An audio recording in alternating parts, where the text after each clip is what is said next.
One of OTF's gang members was accused of defiling a young child, while another one was sentenced to 4 decades behind bars. The OTF crew is in shambles. Its members are either dead or in jail. Another one is under house arrest for shooting her best friend in the head. Seems like anyone associated with Durkio is having it rough. From murder cases to shooting children, Lil Durk's gang seems to have shattered into a million pieces. King Von.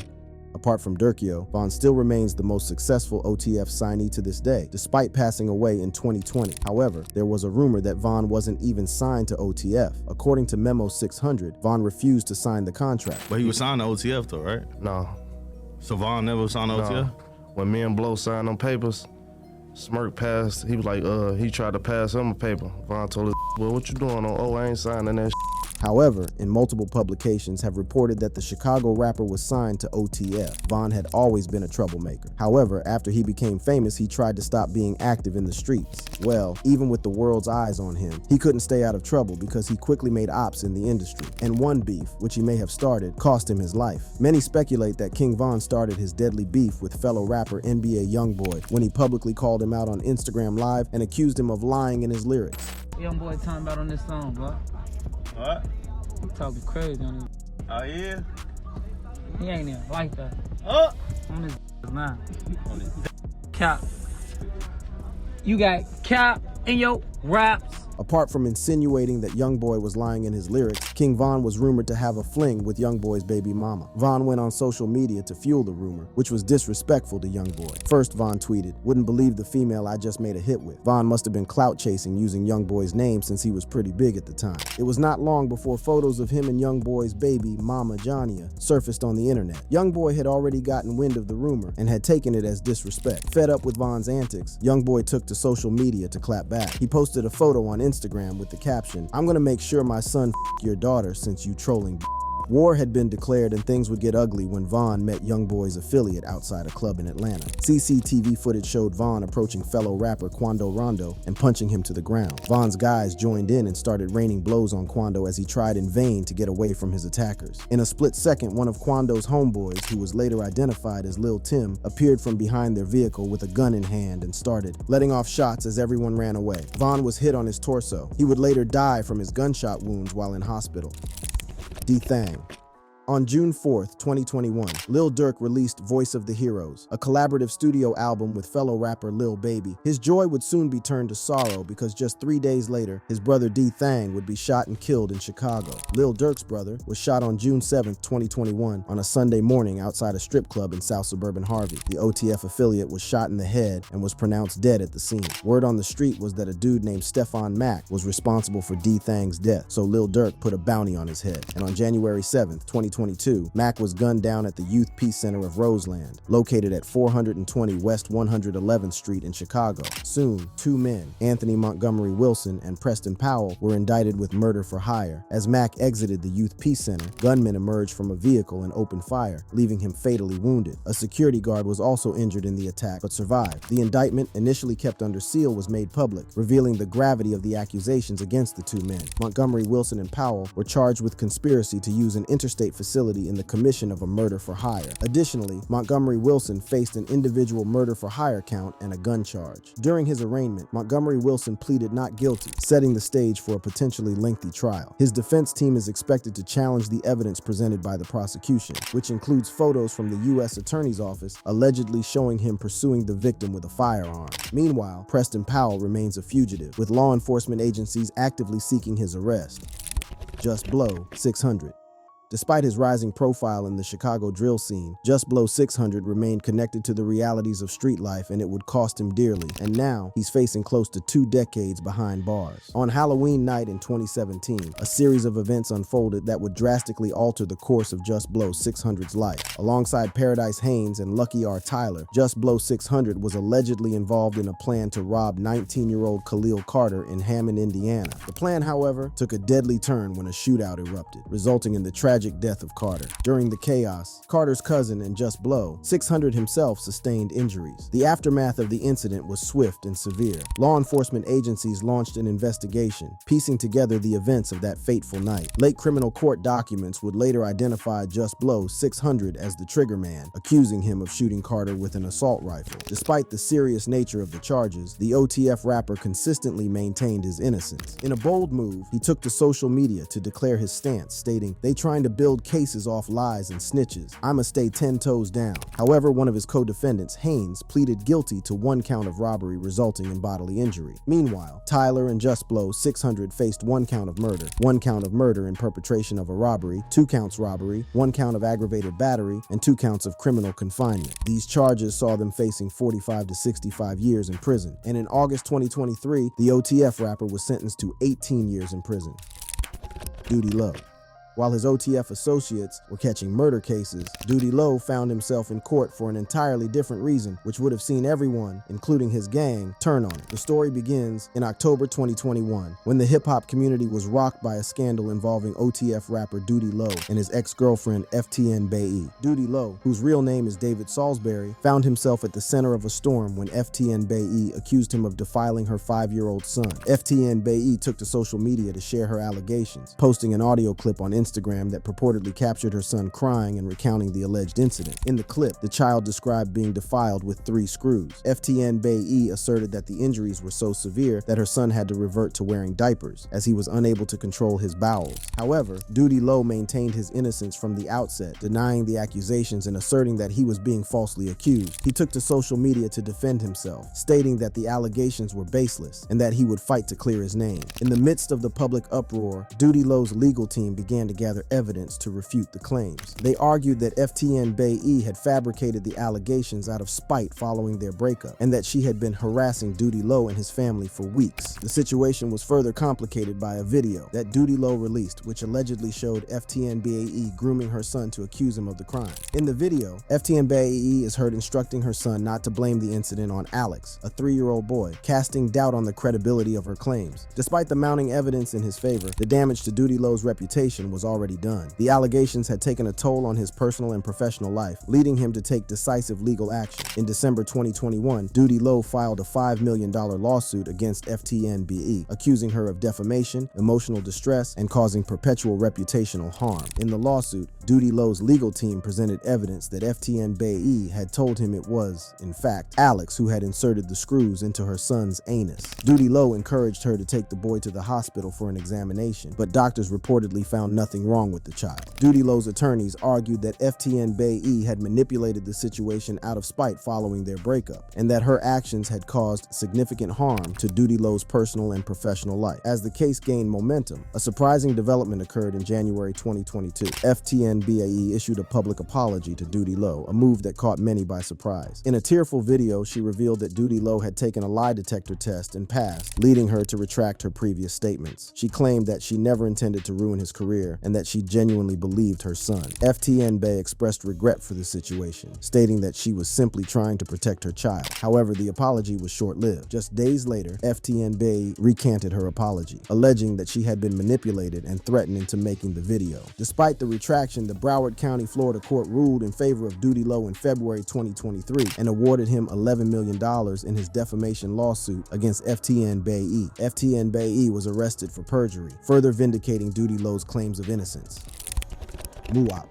On October 13, 2020, the feds raided O-Block and arrested 5 men for FBG Duck's murder. Among them was OTF signee Muwop. The 5 were charged with murder, unlawful use of firearms, racketeering, and assault with dangerous weapons. The charges carried a mandatory minimum of life upon conviction. FBG Duck had been shot and killed at Michigan Avenue and East Oak Street in the Gold Coast area of Chicago a few weeks earlier. CCTV footage showed a black car stop in front of a store, and armed men jump out and immediately start letting off shots as Duck tries to escape in vain. They then then jumped back in the black vehicle, and a gray Chrysler, which was also involved in the crime, sped away, leaving Duck to die. More footage showed the gray Chrysler pulling up to O Block with a cop car in pursuit. At first, it was believed that Von had paid Muwop and the rest to get rid of FBG Duck. However, one of Duck's affiliates revealed that the late rapper had nothing to do with the hit. I don't think Von paid them guys. I'm sorry to tell the world. According to FBG Butter, the hit had Lil Durk's name all over it. First, Muwop and one other O Block gang member's arrest footage was never released to the public. Everybody arrest video coming out from when they got arrested for this Duck case. Yeah.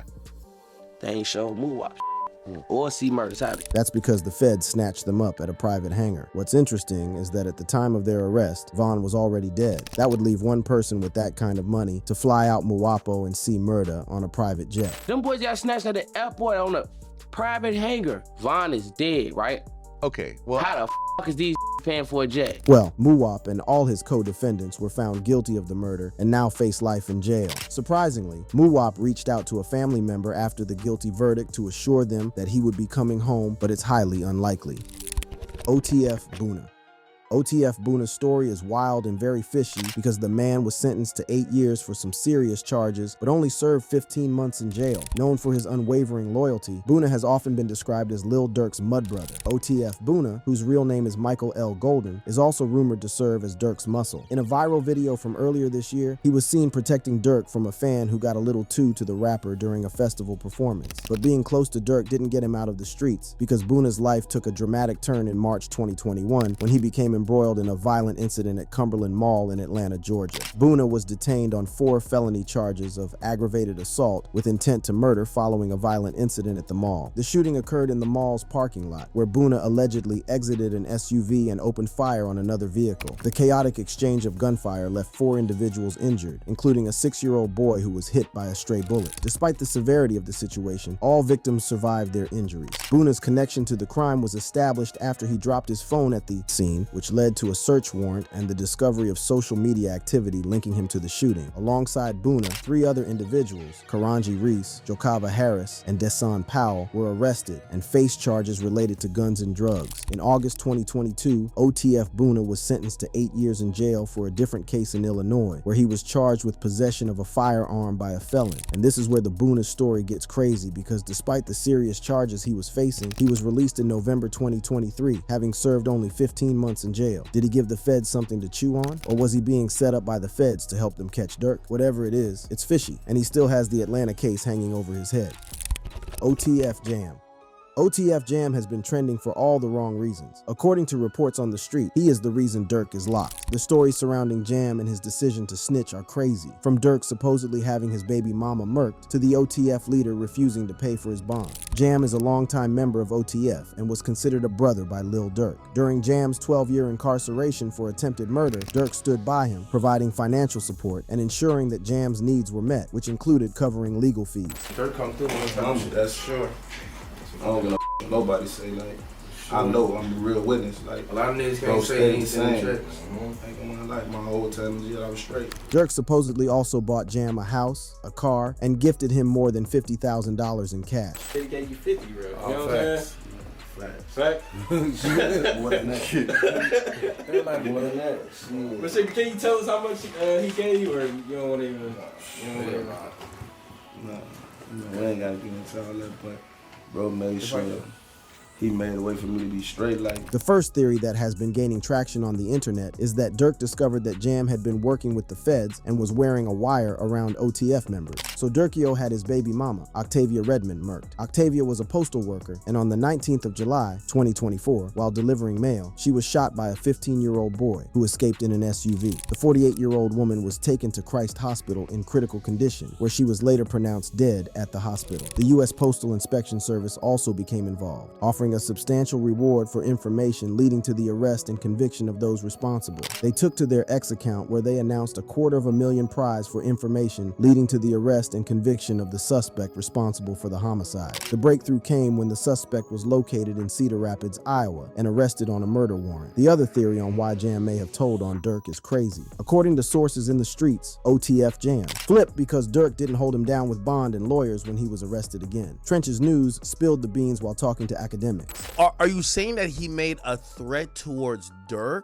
I've been holding you down because I heard you say something about like his baby mama called Durk for a lawyer, and Durk may have like brushed it off, and they're like, yo, you're not supposed to brush off my call when I need something. Like, I'm the guy who does the dirt for you. Now, there are reports that OTF members jumped Jam and gave him a proper beat down. This story keeps getting crazy by the minute. But what's crazy is that Jam isn't mentioned anywhere in the court documents as an informant. According to DJ Vlad, there are 3 snitches in the case. I carefully went through Lil Durk's paperwork, and there are 3 co-conspirators whose names are hidden. One of them was one of the 3 shooters, one booked flights for the shooters, and another one told OTF about Quando's location in LA. These 3 co-conspirators are probably cooperating with the feds against Durk and the other defendants. Did Jam really tell? Or is someone trying hard to pin it on him? Only time will tell. Rondo number 9. OTF played a significant role in Rondo number 9's rise to fame, and in 2013, he released the music video for his breakout hit, Hang With Me. Although Rondo number 9's music career was gaining momentum, the young rapper never left the streets, and on February 22, 2014, a tragic shooting would change his life forever. On that cold winter night, jitney cab driver Javon Boyd was parked in the Wentworth Gardens neighborhood of Chicago, waiting for a passenger. Unbeknownst to him, a group of young men, including Rondo number 9 and fellow rapper Sadai, were approaching his vehicle. The reasons behind their actions remained shrouded in mystery, but what transpired next would forever alter the lives of all involved. As the group neared Boyd's car, they reportedly asked him if he was from the neighborhood. Without warning, gunfire erupted, and multiple rounds were fired into the vehicle from the passenger side. Boyd, a 29-year-old man simply trying to make a living, was struck by the bullets. He was rushed to the hospital, but tragically succumbed to his injuries 2 hours later. The murder of Javon Boyd shocked the community, and the investigation into the crime quickly gained momentum. The Chicago Housing Authority had captured the incident on video surveillance, providing crucial evidence for law enforcement. Additionally, eyewitnesses came forward, identifying Rondo number 9 as one of the individuals present at the scene. The evidence was mounting, and the young rapper found himself at the center of a high-profile investigation. Rondo number 9's arrest was a significant turning point in the case. At just 17 years old, he was charged with first-degree murder, a charge that carried severe consequences. After a lengthy and contentious trial, the verdict was delivered. Rondo number 9 was found guilty of first-degree murder, a decision that would have profound implications for his future. On July 5, 2016, he was sentenced to 39 years in prison. Anne Marie. Anne Marie is perhaps the luckiest of all artists on this list because she escaped the gang violence and made a name for herself in the music industry. Back in 2016, Durk took to his social media to post a photo of Anne Marie with the caption, OTF newest female artist Anne Marie. I need everybody to go check her out and comment what y'all think 2 times. Anne Marie then took to her own social media to confirm the news, saying, official First Lady of OTF, so much in store for my supporters. Thanks for rocking with me. Despite both Durk and Anne Marie confirming the news that she would become OTF's first female artist, she never produced any music under the label. Years later, she confirmed in an interview that she was never signed to OTF. What is the status with you and Lil Durk, OTF? Shout out Durk and them, but I'm not signed to them. According to Anne Marie, they were in the process of signing her to OTF, but the deal fell through. We was like in the process of, I was like this close, but I never really signed any paperwork. At the time, Durkio was busy with his career, and she hadn't figured out what to do with her career. However, there wasn't any bad blood between them. What happened? He was really focused on his career. He had a lot of stuff going on, I guess, and like I was still trying to like figure out what it was that I wanted to do really. She went on to become a successful R&B artist with millions of views on her music. However, the promising path of her career took a dramatic turn in December 2020 when a shooting incident at the Intercontinental Buckhead Hotel in Atlanta thrust her into the headlines for all the wrong reasons. Anne Marie was reportedly staying at the hotel with her male friend, Jonathan Wright, when the incident occurred. According to reports, the two were in a room together when a gun allegedly discharged, striking Wright in the forehead. The immediate aftermath of the shooting was chaotic and distressing. Anne Marie, clearly in a state of panic, made a frantic call to 911, a call that would later become a crucial piece of evidence in the unfolding legal drama. In the call, Anne Marie's voice was filled with desperation as she pleaded for help, repeatedly insisting that the shooting was an accident. I love you. I swear to God, I love you, she could be heard saying. Please, my best friend is shot, please. Please help us. Please, ma'am, please. Please, somebody help me, please. It was an accident. Anne Marie insisted that the gun went off accidentally after falling from a table. Wright was rushed to the hospital hospital in critical condition, and the incident quickly drew the attention of law enforcement. She was subsequently arrested and faced serious charges, including possession of a firearm during the commission of a felony and aggravated assault with a deadly weapon. However, she was released from jail after posting a $60,000 bond, a move that allowed her to return home but under strict conditions. She was placed under house arrest, a measure that included wearing an ankle monitor to track her every move. Anne Marie was also ordered to have no contact with Wright or his family and friends. She's still producing music and has stayed away from trouble. If you enjoyed this video, you can watch similar content by clicking on the boxes playing on your screen.